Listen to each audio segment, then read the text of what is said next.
मेरे दुश्मन आज जात धर्म नहीं बचतो तोरा कह रही हो ने आबे ये रबे ये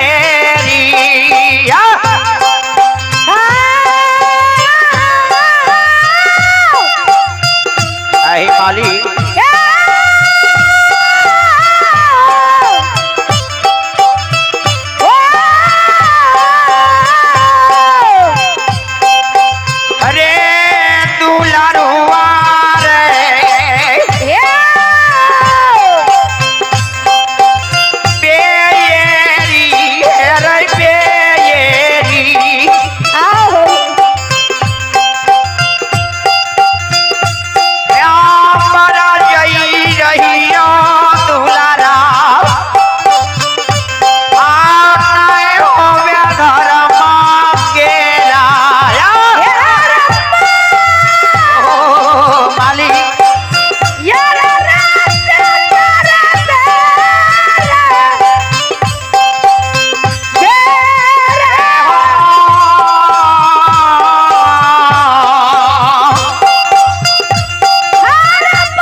संत श्रोमी श्रोता बंधो बेनी यादव के बेटा लिंग चल गए कल के बेनी आए जाए तो धर्म नहीं बचतो मोगल तुर्का गहबर पैस गेलो ये धनराज ठाकुर जी के गहबर में दसों कल जोर के बेनी यादव काने लगले ठाकुर जी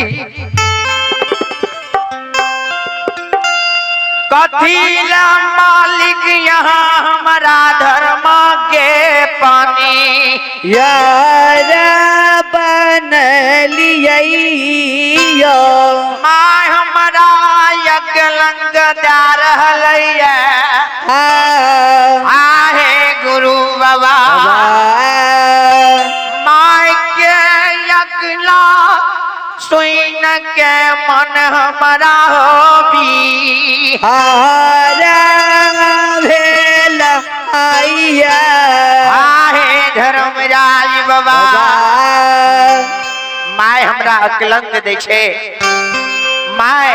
काने छे कथीले तू धर्मक परियार बनली बेर बेर तोरा बरजे रहियो जे तू धर्मक परियार नहीं होबे ए बेटा तू बात करने मानला ई सब लीला बाबू कायल दास के छिए बेनी जे काने रहे प्रत्यक्ष दर्शन दल के धर्मराज बाबा कल के हे हो बेनी नहीं कानी धीरज माना चला तोरा तुर्का के राज में रहे दबो तो धर्मराज बाबा के सब लीला लगा ले रहे चला तोरा पर्री चैनपुर ब्राह्मण राजपूत के बस्ती छिए तोरा बड़ी इज्जत करतो तोरा चला पर्री हम लेके जाय छिए बेनी बाबा के मैत कह ललके कल के जते खीर पूरी पकवान सब के चादर खुद में बांध के तुलम तैयार कर ले सिर पर उठा ले आ गाय के अगुआ ले आमा अबला के अगुआ ले आ चलो कमला नदी पार होबो चलो तोरा हम पर्री के दे आबै छी संत श्रोमणी श्रोता बंधु कल के सरकार आगू में कमला नदी बहे छे आ पीछा में मोगल के सिपाही छे आगू जेबे कमला में डूब जेबे आ पीछा जेबे सब सिपाही घेर के पकड़ लेते मालिक कोनो बुझन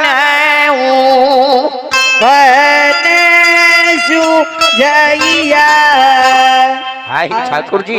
कोनो बुझ उपाय हमरा नहीं सुझे छे कल के हो बेनी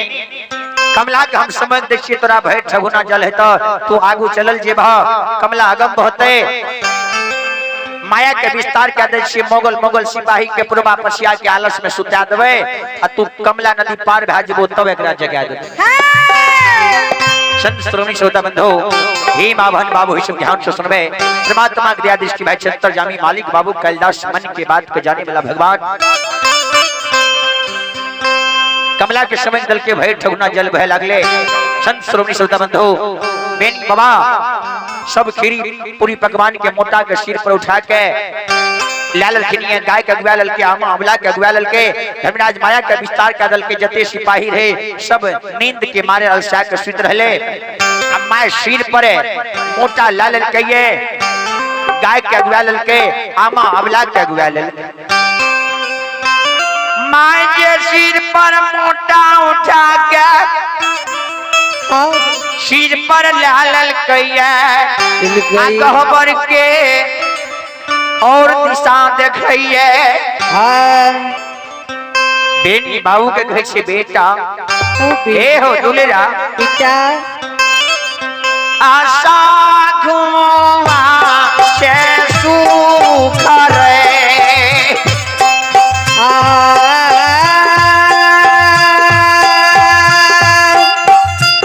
आई मालिक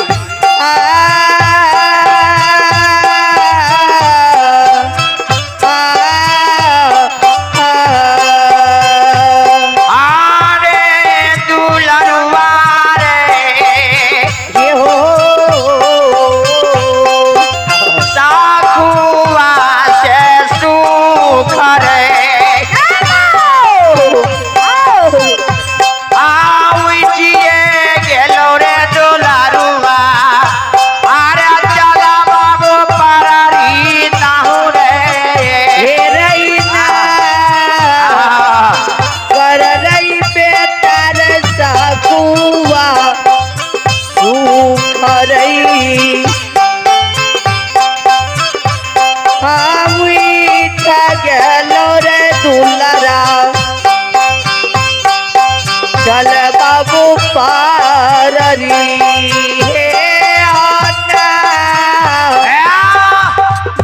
सखवा से सुख उठ गेलो चले पर्री आब ब्राह्मण राजपूत के बसते के मोटा उठा सिर पर ला ललके आमा अमला के अगुआ ललके सिंगा लाख गाय के अगुआ ललके आ बेबा बेनी कमला नदी प्रवेश भेले कमला नदी पार हो जाय छै।